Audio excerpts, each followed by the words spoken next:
افغانان ورونو د پاکستان منافق مولیان، د پاکستان هغه منافق مفتیان چې د یو قرآن نه دوه قرآنه جوړوي، په افغانستان کې د جهاد یو رقم ته فتوا ورکوي،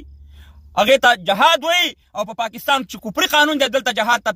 جهاد ته فساد وایي، او دا وایي چې دا د وخت د باچا کار دی چې دا د جهاد فتوا ورکړي. په دې باره کې زما ویډیو ده، هیله کوم چې دا ویډیو را سره شیر کړئ، ځکه زه په ټیک ټاک کې دومره فعالیت نه کوم، نو ویډیوونه را سره وکړئ، ملګري را سره ګڼ شي چې زما پیغام مخکې لاړ شي، ځکه زه په فیسبوک او پیجونو کې هلته لګیا یم، خو هغه 3 واړه پیج یې راوانې بند کړ د فیسبوک، هلته هم انشاءالله خپل فعالیت به جاري ساتو، بل پیج به جوړ کړم انشاءالله، هلته هم را سره ملګري یاست. دلته په دې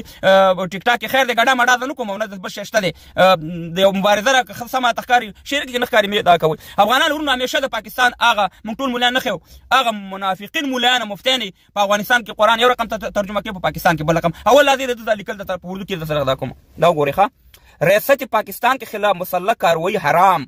और खुला बगावत है मुफ्ती عثمان. وستاسې وګورئ افغانان ورونو، او د دې نه یو څو ورځې مخکې ما سره ویډیو شته دی د سمیع الحق نه حق زوی هغه باوړه هغه او نور ملګري را پاڅېدلي چې په پاکستان کې جهاد چې دی دا د وخت د باچا کار دی. اوس ټیک ده دا خبره سره زه منم،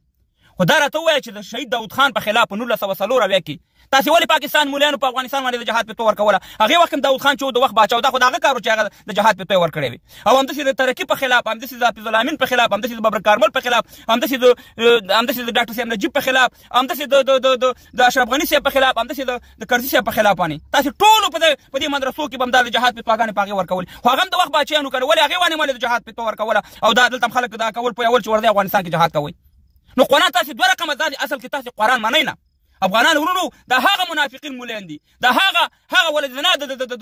لمنډۍ موږ ټول مولیان نه ښیو، موږ بیا هم دا وضاحت ورکوو چې په پاکستان کې جهاد ته فساد وایي، دلته د وخت د حکمران کار دی، مګر په افغانستان کې همدغه سمیع الحق، همدغه سراج الحق او همدغه امیر قاضي حسین احمد دلته جهاد ته خلک ټریننګ کول، افغانستان ته به یې لېږل، خو دې هم تباه او برباد کړ. خو قرآن تاسې منکر سئ، دا څه رقم جهاد دی؟ کله چې افغانستان کې جهاد کېږي او ستا په کفري قانون کې ته جهاد ته بیا فساد وې، دلته سې مهربانه د وخت د حکمران کار دی. نو افغانان ورونو دا ډېر منافقین مولیان دي، دا ټارګېټ کوي، دا د اسلام هم دشمنان دي، د لر و بر افغانانو دشمنان دي، تر څو پورې چې دا مخوا کړي نه وي والله کې لر و بر وطن په ارام شي. دا د دې منافقت د دوه مخې سیاست ته وګورئ، انشاءالله زما نور ویډیوګانې به د دې په خلاف راځي.